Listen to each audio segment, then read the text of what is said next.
So good morning again, dear teacher, dear community. Welcome to our day of mindfulness, and also today is the last day of our weekend retreat. I'd like to also welcome our day visitors. This morning we'll have a session of questions and answers, meaning that you ask questions and we'll try our best to offer our inputs. And we'd like to ask our day visitors to please allow the retreatants who've been here for the weekend to ask the questions first, and maybe if we have time, the second round around, if you have any question you can ask then. And as for the person who would pose a question, we would like to invite you to reflect a little bit and then pose your question, if possible, short and concise. So that will help our brothers and sisters up here to understand more clearly your question, so that we can offer our input. And please ask a question from your heart, questions that are practical, that has to do with your own happiness, your own suffering or difficulties, and to avoid asking theoretical questions. And as for our brothers and sisters answering questions, we'll try our best to keep our answers concise, and if possible to have one answer for one question and not to have multiple answers for one question, unless we feel that it is imperative that we need to add to make the answers more complete.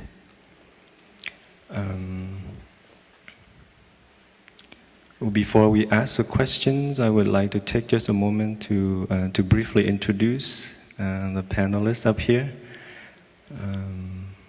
First, from my far right is Joaquin. Maybe together with Aurora. So they are a couple, and they've been practicing in our tradition for quite a long time.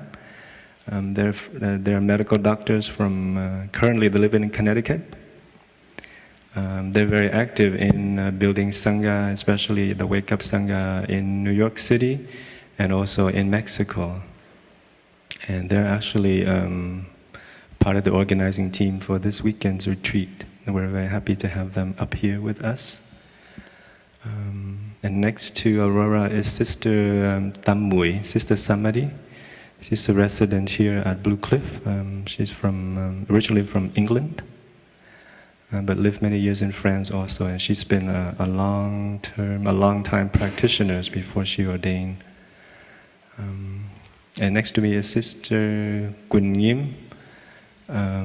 She's been a nun for quite a while. Lived most of the time in Deer Park Monastery in California, and she just transferred here within a year. Half a year. And earlier I tried to ask her, she said, if you introduce me, you should share something special about me. And I said, I'm not sure if I know anything special.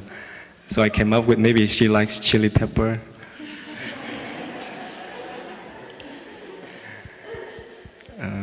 That's more like a stereotypical remark, because people might say, most Vietnamese like chili pepper, so I'll just give a wild guess. She might or might not. And my name is Khoi. I am also from Blue Cliff. I've lived here for many years. And we're both originally from Vietnam. So that's about us. Again, thank you for taking the time and be up here and offer our input. So let us now post your question. If you have a question, please raise your hand, and Brother LQ will bring the microphone to you. And we will take about 5 questions first, and it will be written on the board by Sister Ubak, and then we'll try to answer them, and then if we have time, we'll have more questions. So please, if you have a question, raise your hand. There's one up here.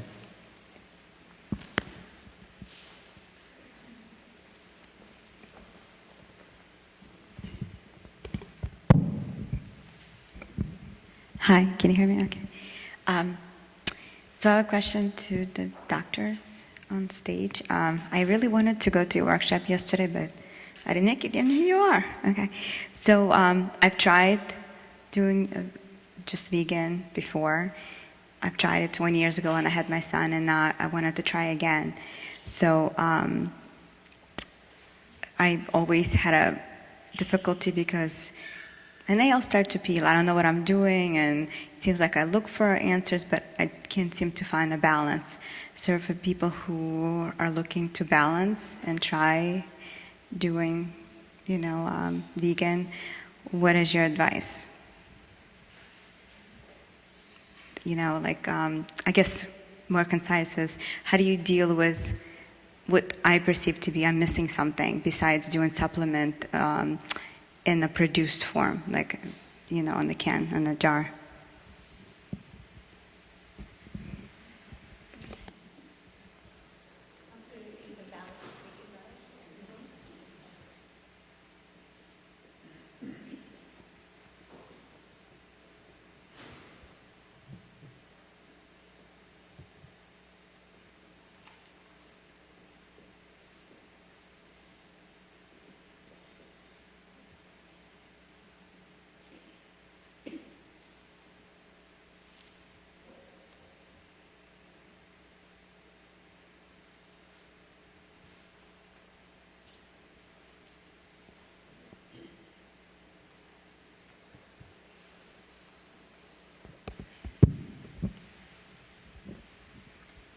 So my question is about posture, because when I do sitting meditation, it feels really good in the beginning in the morning to sit cross-legged, and then after 40 minutes, it really hurts.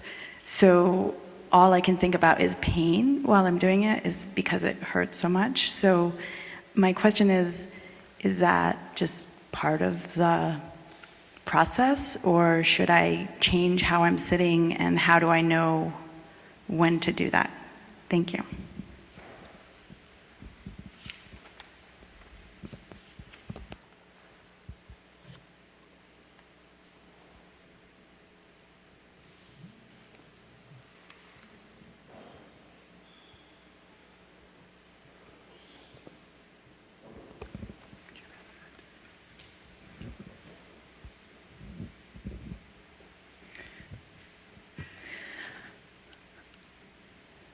My question is on the 5 aggregates of self, and sort of beyond the mindful gatekeeper to the input. Is it important to kind of have the vision of the huge concepts like mental thought formations and your perception to sort of know to have the vision of how you want that mechanism to be, and then how to form it, like what actions to the seed waterings that, like how to think about that. Okay.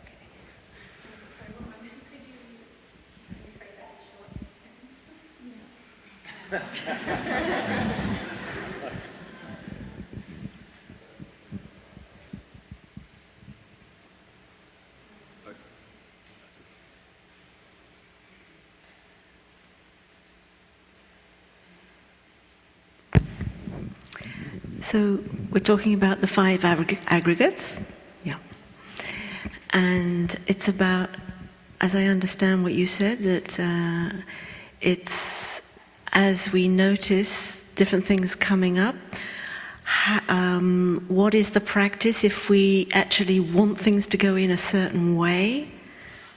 It's how to form the vision of what those could look like, and then how to water them. Okay, so it's about having an idea about ideally how those 5 aggregates would manifest and how to get there. Yeah. Okay.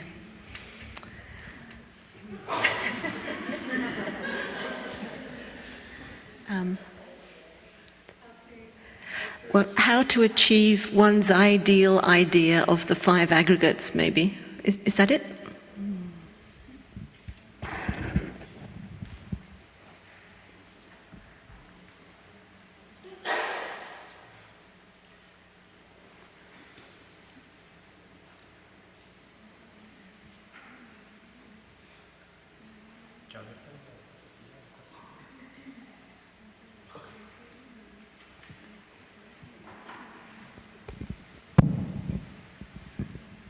Thank you. In an environment like this, it's very supportive and makes it easy for me, at least, to focus on mindful breathing and come back to my center in a sense. When I'm back in my work life, I tend to get very burned out very quickly and lose the ability to consciously focus on something like mindful breathing.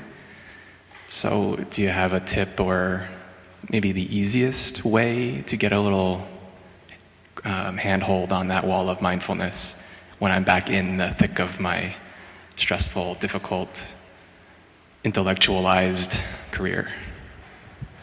Did that make sense? Some simple thing that requires little activation energy.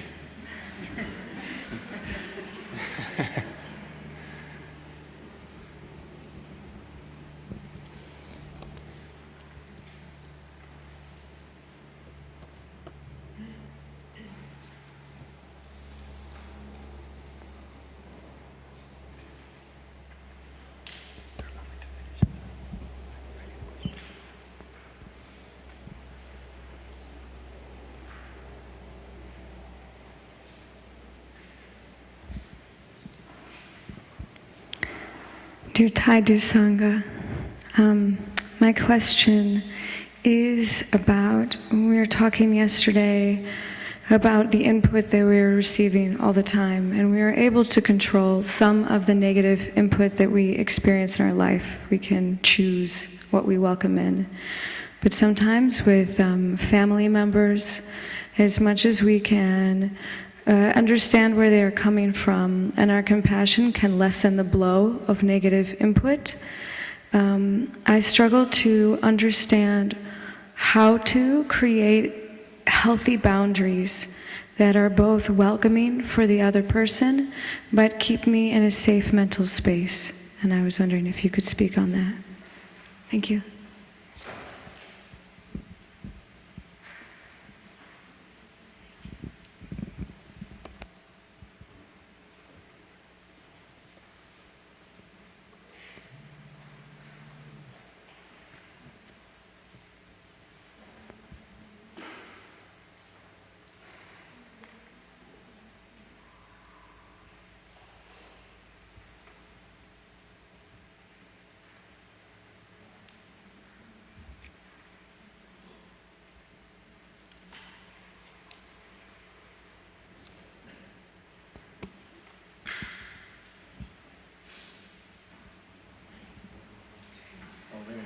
Not too much.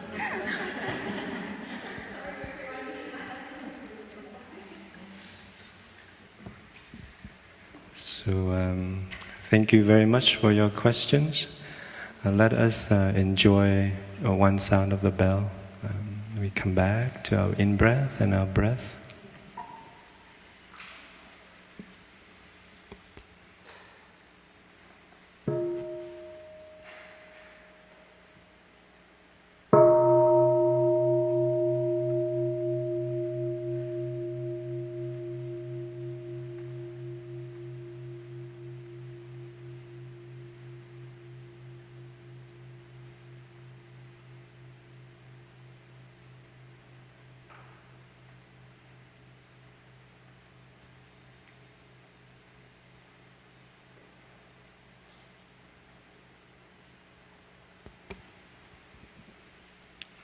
So at this time I would like to invite our brothers and sisters up here to, if you feel moved by any questions, please share, and we don't have to go in a particular order, young or old or easy or difficult, whatever moves you, and please pick up the microphone. Thank you.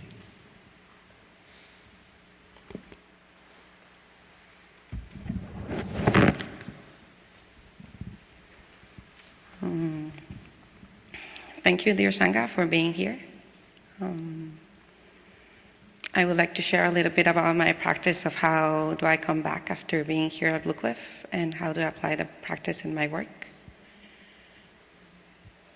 I used to live in New York, so the first time I came to Blue Cliff, my first impression of New York was in Penn Station. Very busy, a lot of colors. And the question that you ask arose, like how I'm going to keep the practice that I like in New York, because I also feel that here it's easy because we have nature and we have other practitioners. But when I'm alone, how do I nourish that seed that I have for mindfulness? I was working in the hospital and I thought of myself as being a lotus flower in the midst of fire. So it's not easy. And the way not to burn is by the practice. One was going to the Sangha. Every week I was very diligent, even if I didn't want to, even if I had to go at night after Sangha to work. I was just there, showing up.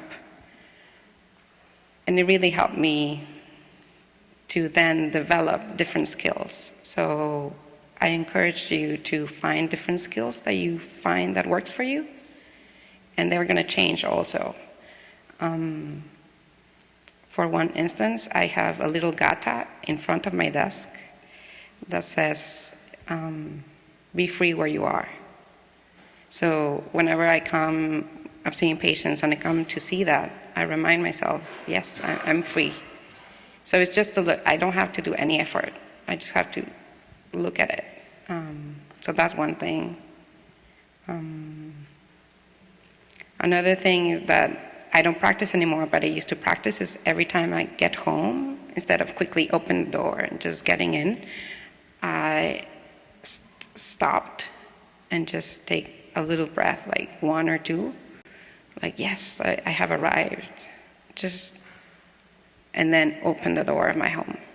It doesn't take a lot of effort just to do that. It's just stopping. Another thing for the workplace, I really do have an effort for when I do my lunch. I decided to do 5 minutes of mindful eating. It's not that easy, and sometimes I forget, but I decided, like, just the lunch. I don't have to have this idea that I'm going to be mindful every day and all day and throughout the whole work. I'm just being kind with myself and saying, I would just do the lunch and 5 minutes. And 5 minutes is just calms my mind. I see my plate, I give thanks, and then take a couple of bites. And then if I'm with friends, they don't mind 5 minutes. 5 minutes they can talk, and I just listen and breathe and be okay with what is there. And also when I came to the monastery, it was very easy to be involved in life in New York and not come back. So I also did a decision. I said, like, I'm going to come here every 2 months, no matter what. So that also helped me to strengthen my practice and to find ways of how to be creative in your workplace.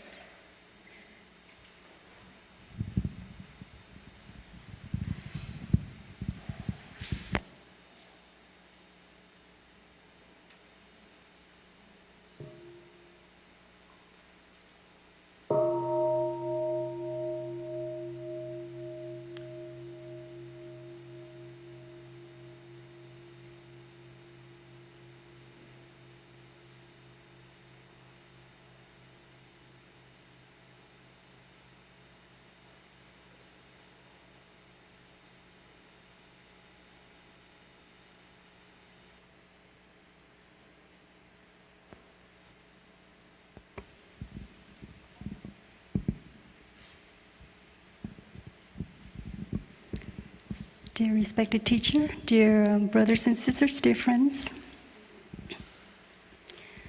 I'd like to share on the question number 2, relating to sitting posture and pain. So with any a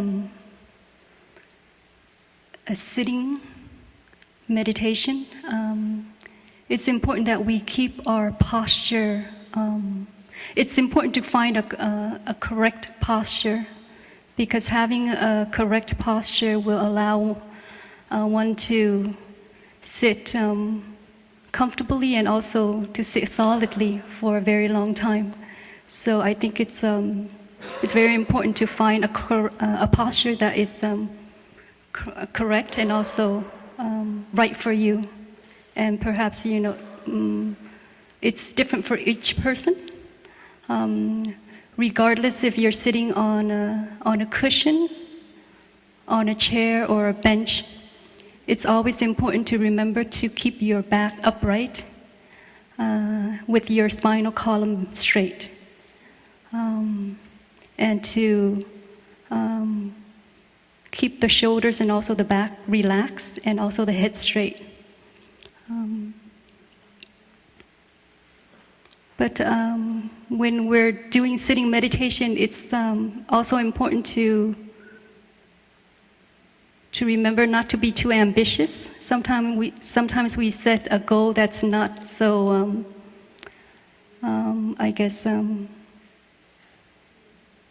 set a goal that's very high, and our body is not ready to adapt and to sit in the amount of time that we set, to do. So I think it's important to know where you're at, and we can start out with just having a regular sitting schedule, but to keep it at a minimum, and then from there, if you're comfortable, you can build on. For instance, sitting 5 or 10 minutes each day, but keeping it regular. And then if you feel that you're comfortable to move on and to increase, after a week, you can build on and increase it to 15 minutes each session. So from there you build on. But we sit in such a way that our body is comfortable, and sit in such a way that we are not creating pain for ourselves. So it's important that we our posture is in a way that it's not there's blood circulation within the way that you sit, because sometimes the way we sit, there can be numbness due to poor circulation because of the improper posture that we are putting our body into. So it's important to keep that flow, because sometimes with that, if there's a blockage in that flow, it will cause numbness, and that's what causes us to be in pain. So it's important to have that circulation flowing when we're sitting.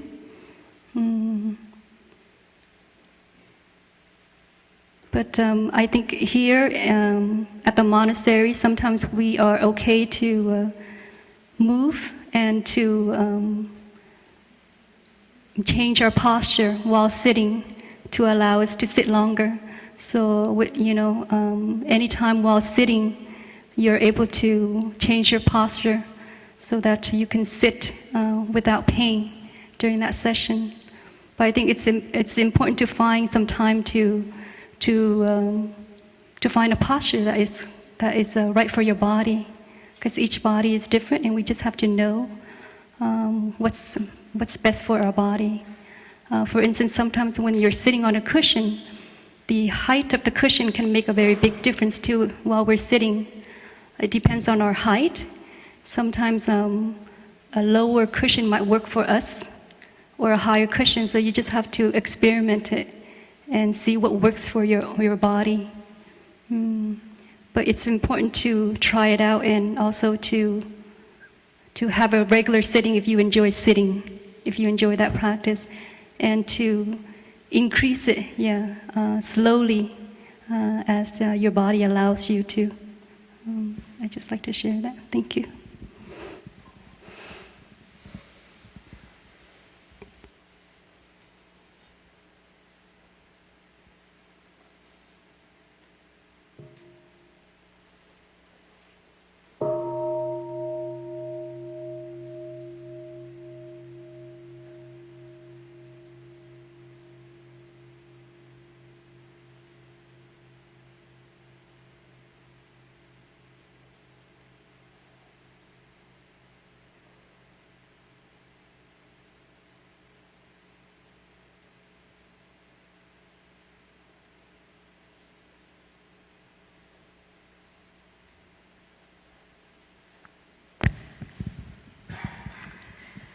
Dear beloved community, I'd like to see if I can approach the last question, how to create healthy boundaries that show compassion for others but keep us in a healthy space. Are these family members? Yeah, right.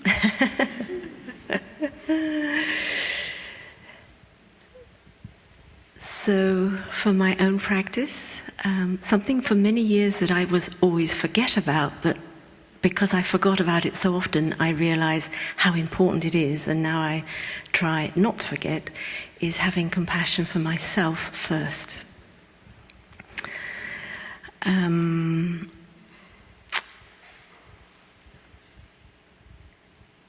It's a really beautiful ideal to offer presence and space to other people. It certainly makes our life more beautiful.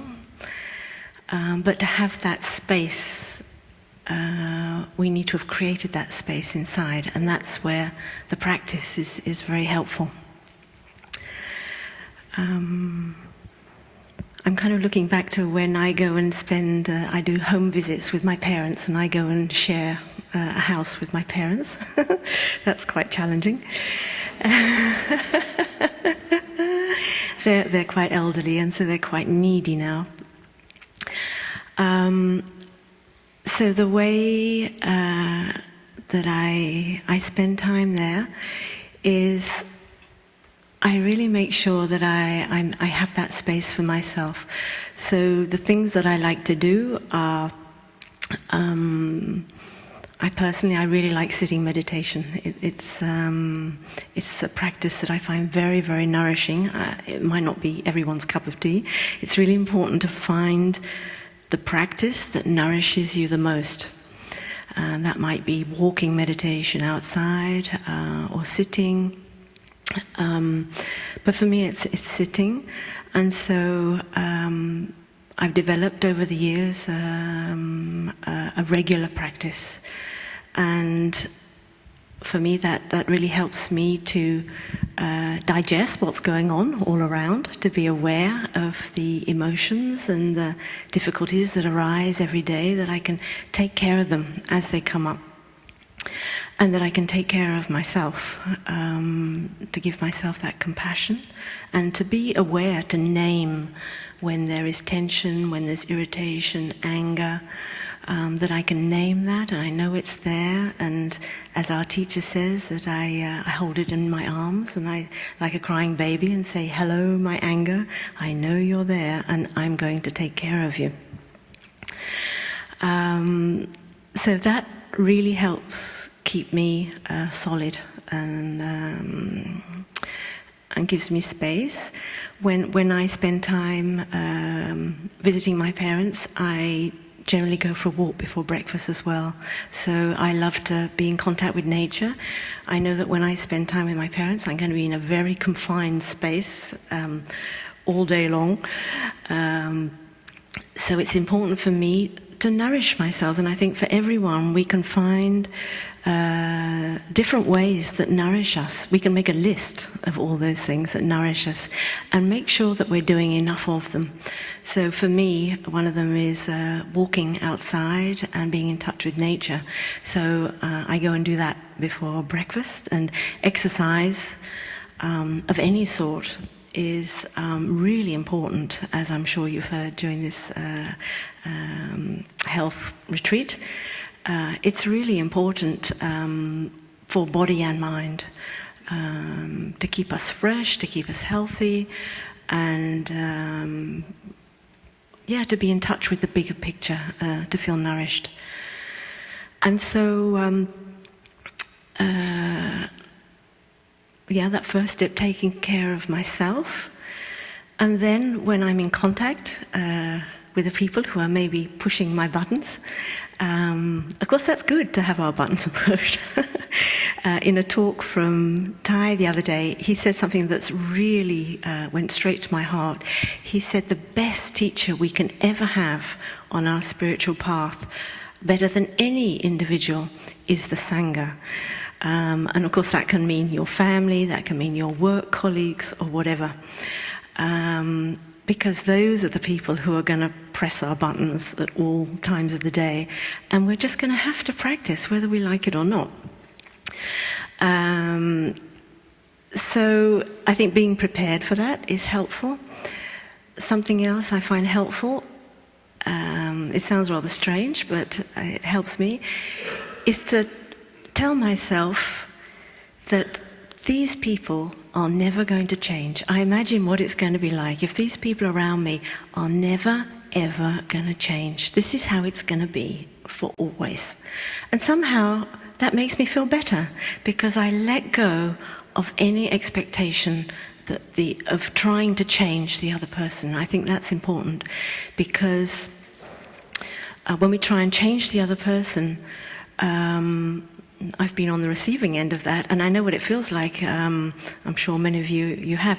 You feel like you're just talking to a wall, and there's no kind of communication going on at all. So I let go of any idea that these people are going to change. And then I really give my best in terms of presence. So I concentrate on what's good in the relationship. I don't know if you went to the Beginning Anew presentation, but a very important part of that is watering the positive seeds in our relationship. So it's not only about conflict resolution.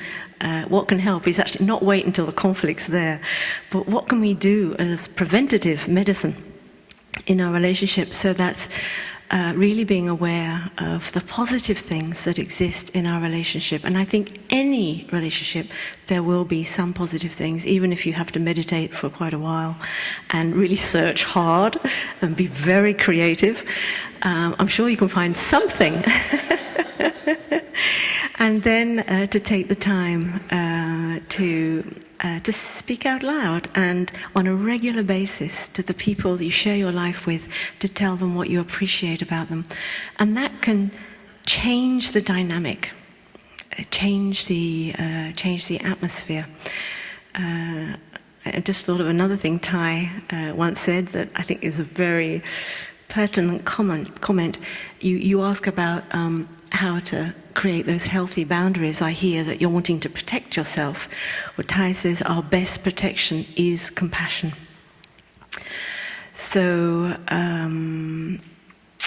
having taken care of ourselves, having watered those positive seeds, in our meditation we can then start developing compassion for the people in our life, and starting to look into where are they coming from, and starting to look into their parents, how they grew up, their environment, their education, so many things, to meditate on what has made them what they are today. And of course, I'm sure a lot of those people's difficulties will come up. And something that helps me a lot is that remembering that we are so lucky to have met this practice, and so many people have not had that luck to meet the practice. They haven't been in the right place at the right time to have been open to that. So we are so lucky. So yeah, to develop compassion for the others, and then to allow yourself to withdraw when things are getting tough. We are allowed to stand up and say, oh, I think I need to go for a walk, to withdraw. And that if ever any situations are getting to a situation where they're violent, or you're feeling humiliated, then it's probably a good idea to start thinking about moving somewhere else. You're not obliged to stay. So only you can work with that. Thank you.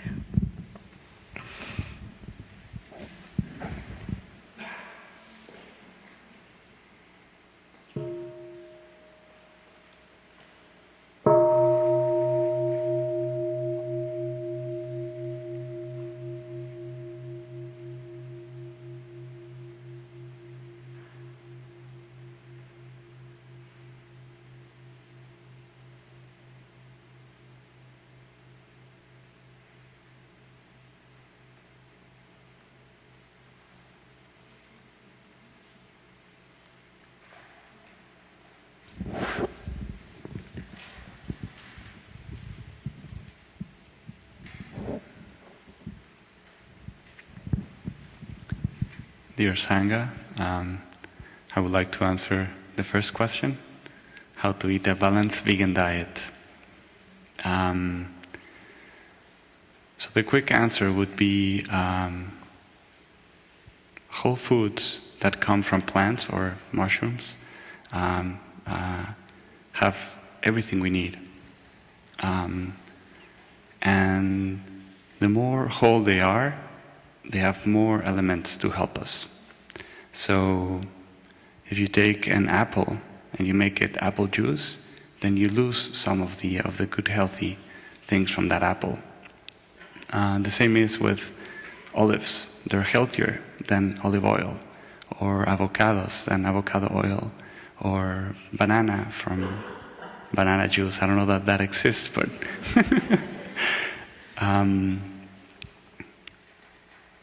and whole foods have everything we need. They're there and they're available for us, and they have all the nutrients and all the micronutrients, vitamins and minerals that we need. Many of them that we don't even know that they exist right now. That we're slowly discovering new things that are really healthy for us. So that's a quick answer for that. But I think this could be also a very long conversation. I think it's very important to see our healthy diet as a practice. We sometimes slip and don't practice as much as we want to, but I think it's okay to be kind with ourselves and to have compassion and say it's okay if I had this vegan cookie. I know that eating a banana or oatmeal would be healthier. And then maybe come back to that ideal that we want. But also, if we have a normal Occidental Western diet, and we're trying to eat healthy either for us or for the environment or for the rainforest, whichever reason we have, I think it's good to choose the things that we enjoy that are already wholesome and healthy. So that we can do it with joy. So we can, if we like sweet potatoes, then go ahead and eat them. They're super healthy and they're great. So and you can get them in a lot of CSAs here, and so there's many ways that just by eating sweet potatoes, you're helping the world and yourself. At home, I don't plan any meals, like trying to balance nutrients and make sure that I have the right amount of protein and vitamins and everything. The only vitamins that I take regularly is vitamin B12, because that is missing in a vegan diet. But besides that, whatever I have in my fridge and whatever I enjoy, that's what I eat. I have oatmeal every single morning. So that's why breakfast at Blue Cliff was mentioned yesterday. It's something that it's great for me. I just look forward to oatmeal, and it's really, I love it. And I know that that's going to be 99% of my breakfasts are going to be oatmeal with nuts and blueberries, and for me that's wonderful. So I try to do things that I know that I can sustain, small changes that I can keep doing, keep practicing that for myself and for the earth. So I would advise to not worry too much about balancing our meals as terms in nutrients, because if we eat whole plants, they have everything we need. And we're okay. If we like blueberries and eat blueberries, that's more than enough.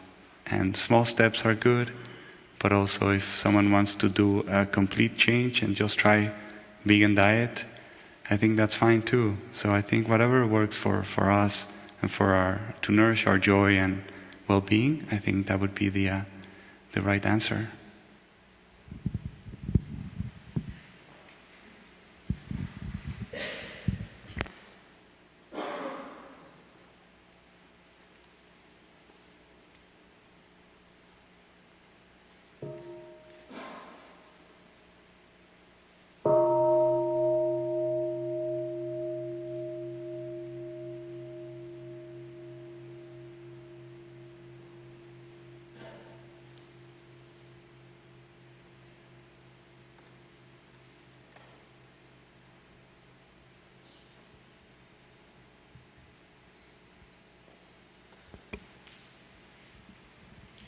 So, dear teacher, dear community, I'd like to address question number 3, how to achieve one's ideal of the 5 aggregates, roughly.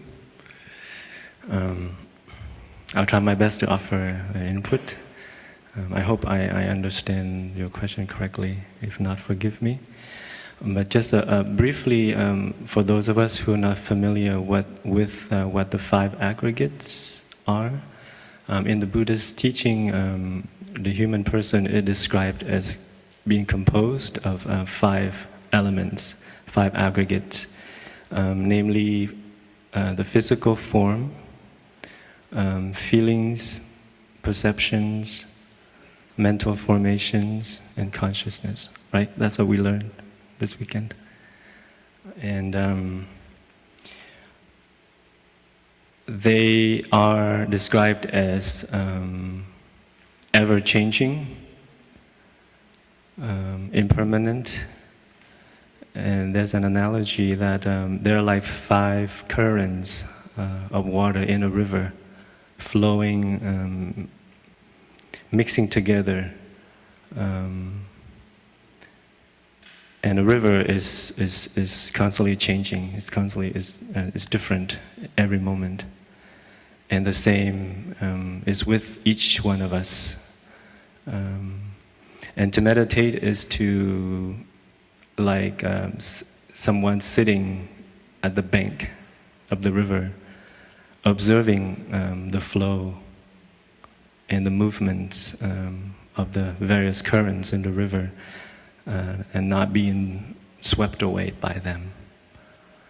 So to meditate is to be able to observe what's going on in our body, what's going on in our feelings, what's going on in our perceptions, etc.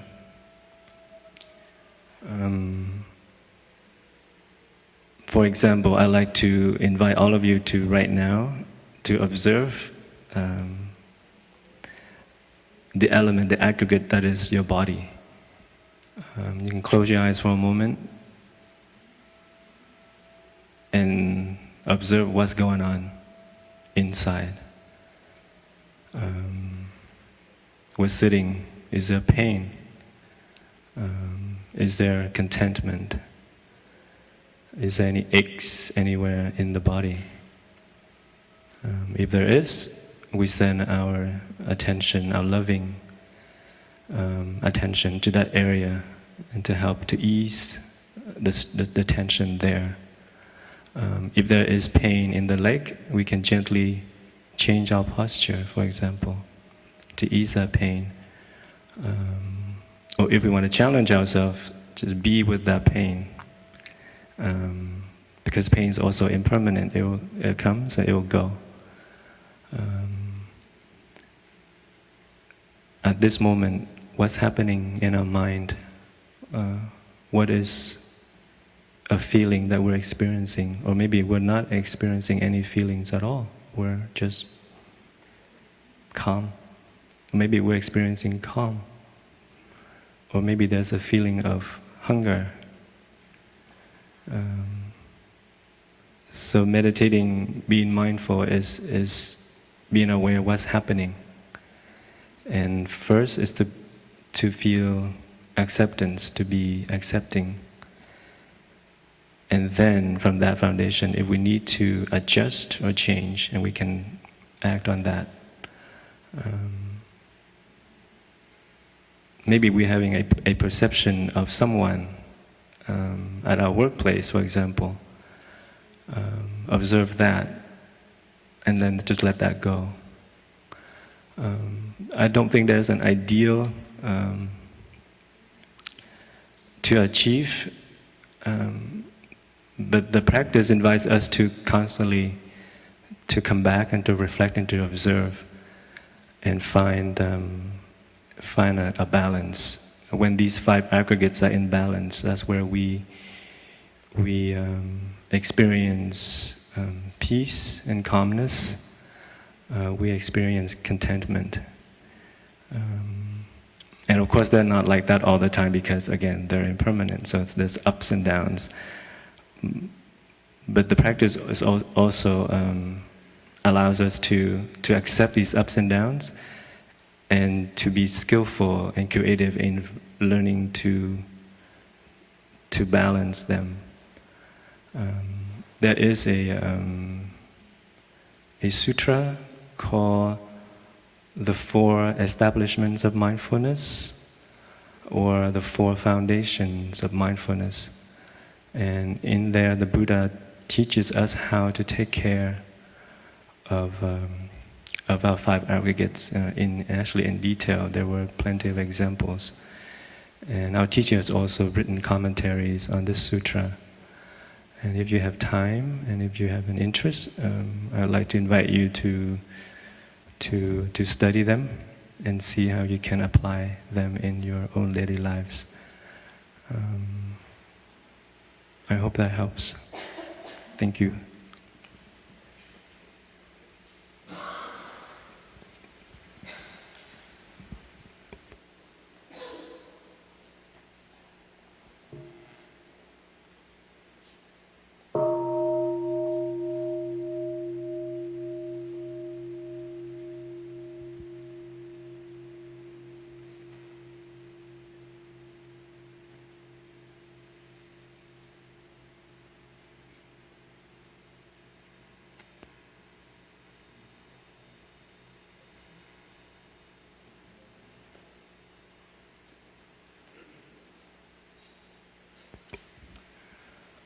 I'd like to ask the organizing team to find out if we still have time for questions or we're finished.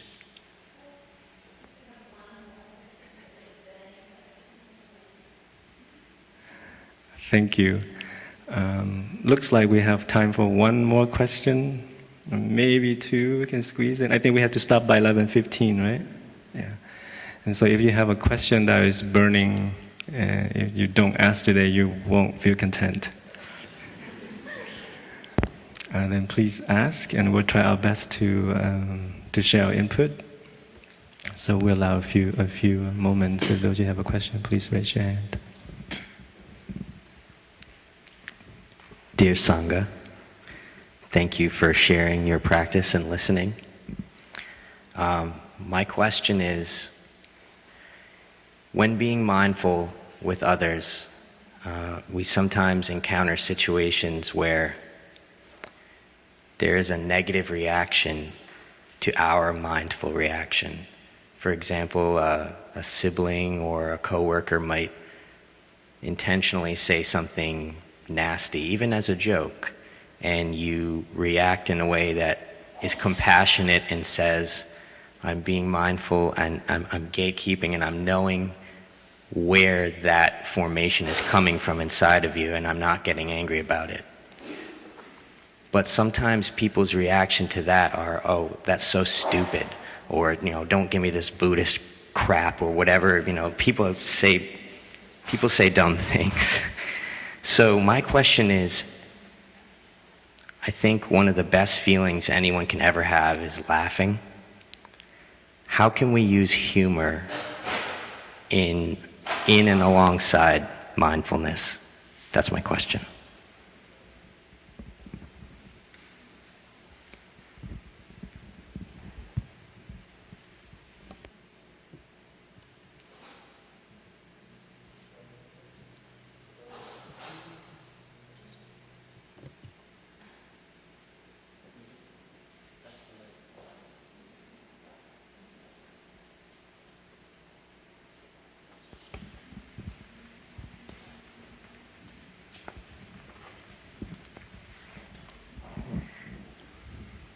Thank you. My question kind of follows up to that one. How can we be mindful in toxic environments where mindfulness it doesn't exist, and is kind of looked down upon, especially in working environments where it's all about efficiency, productivity, and slowing down and thinking mindfully about things is not necessarily respected.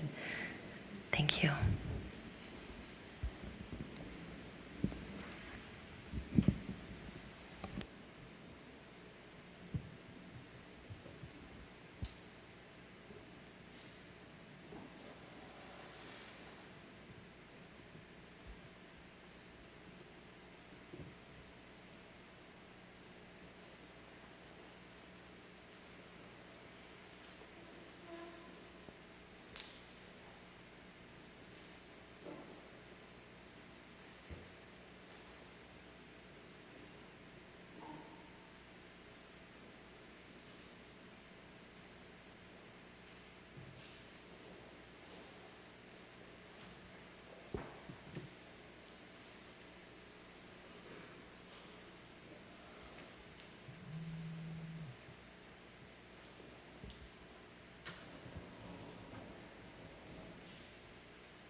dear Thai, dear community.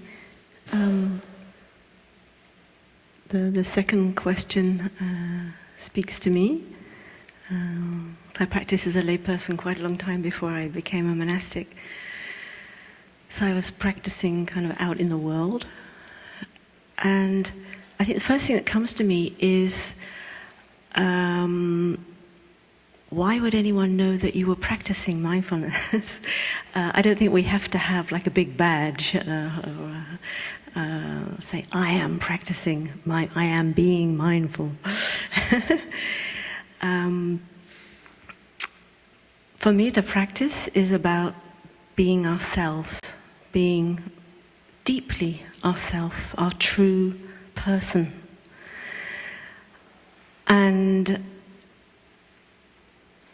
I think what's important about the practice as well is, one of the workshops yesterday was on the 5 mindfulness trainings, is that there is an ethical framework for our practice.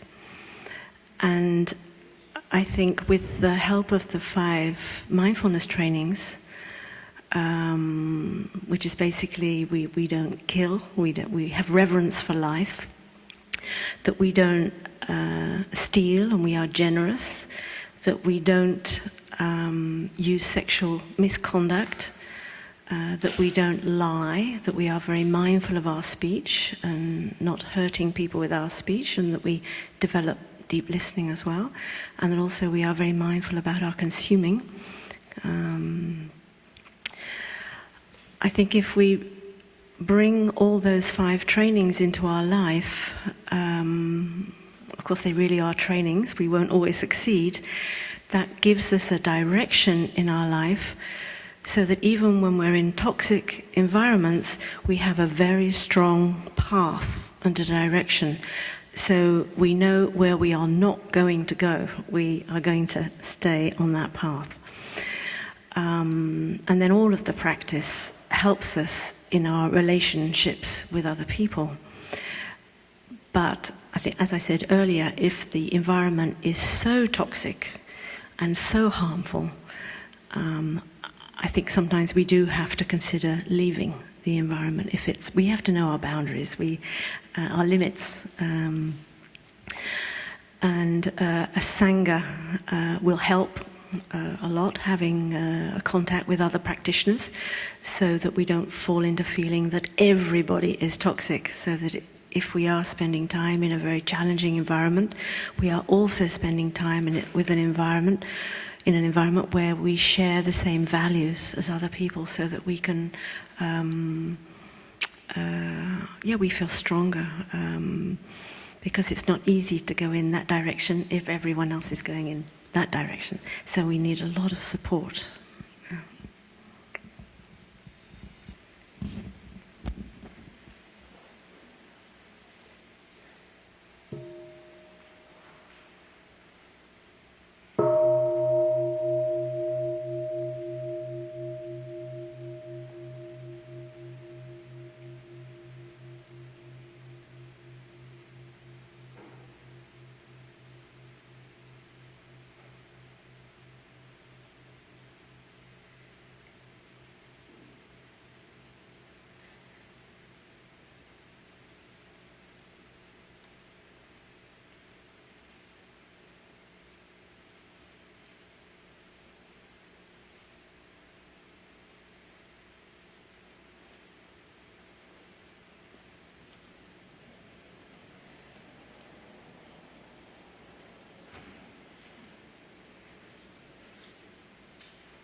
Dear teacher, dear community, I would just gonna offer my 2 cents, and hopefully maybe the brother and sister can add to it. The question about how can we use humor alongside mindfulness. I think you already got the answer. I think humor is a very good antidote. I think if a situation like that, like a not so kind exchange, if that were to happen to any of us monastics here, and maybe even the long-term friends who live here, I think I can be pretty safe by saying that we will probably won't respond in a textbook manner, like I'm practicing mindfulness, please don't bother me, or something of that effect. But we will probably use humor to dissipate the energy of hostility. And so humor is very much, and joy is very much a part of our practice. So you might not see too many serious practitioners at the monastery, but you probably hear a lot of laughter. And I think practicing mindfulness and meditation doesn't have to be a serious business, but it can be done with a lot of joy and a lot of peace. And so if we approach everything with a foundation of joy, then it's like if you have a very good immune system, you probably won't get a cold every time. You might get a cold once in a while, but with a very good and healthy immune system, you're protected.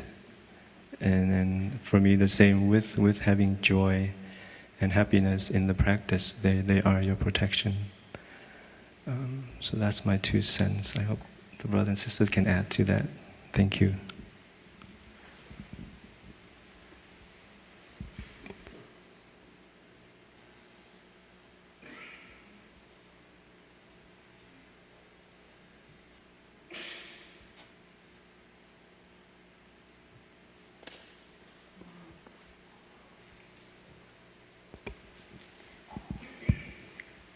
I will also would like to add that if that interaction happens, I will then, regardless of my response with that person, I will go to the cushion and investigate, like, what happened? Like, what did that person touch in me that I had that reaction, or I put that stop, or that trigger? Because I know that I'm conditioned. I have habitual manners that are not mine, are from my family and from the world and from civilization. So I will ask myself, did I feel shame? Did I felt sad? What happened? And then that will help me the next time not to feel injured or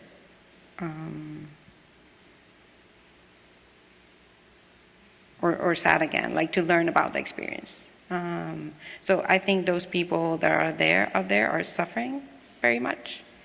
I also try to see that, like, maybe that person had a really bad day, or maybe they didn't have the coffee, or I don't know, can I do something to make them happier?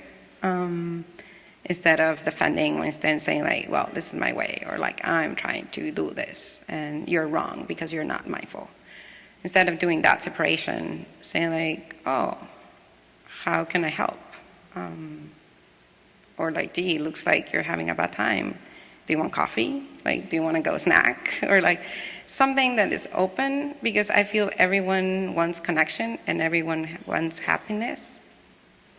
And there's a calligraphy I really like about Thai, that peacefulness starts with your own smile.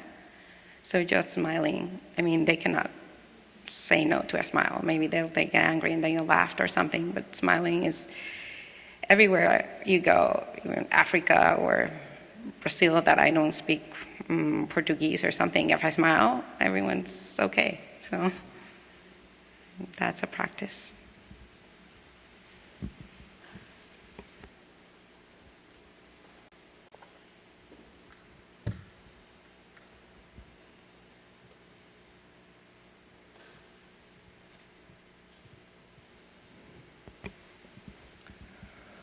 So, dear teacher, dear community, we hope that our inputs help shed light on the questions that were posed. We'd like to thank everyone for asking the questions and also for practicing deep listening. We will hear 3 sounds of the bell. We end the session. And then there will probably be some announcements from the organizing team. So again, thank you very much for your presence.